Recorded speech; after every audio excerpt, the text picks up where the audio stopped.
അയാൾ വരുന്നില്ല അല്ലേ? ആ വരുന്നില്ല. മമ്മി ഹാപ്പി ആയല്ലോ.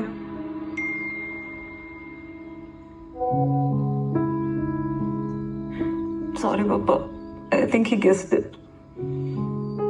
ഞാൻ എന്തിനാ വിളിപ്പിച്ചതെന്ന് മനസ്സിലായി. That's okay, മോളു. സാരമില്ല. നമ്മൾ ആരും നിന്നൊന്നും എക്സ്പെക്ട് ചെയ്യരുത്.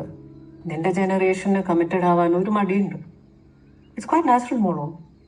മമ്മിക്ക് എങ്ങനെ ഒരു പരിചയമില്ലാത്ത ആളെ എങ്ങനെ ജഡ്ജ് ചെയ്യാൻ പറ്റുന്നത്?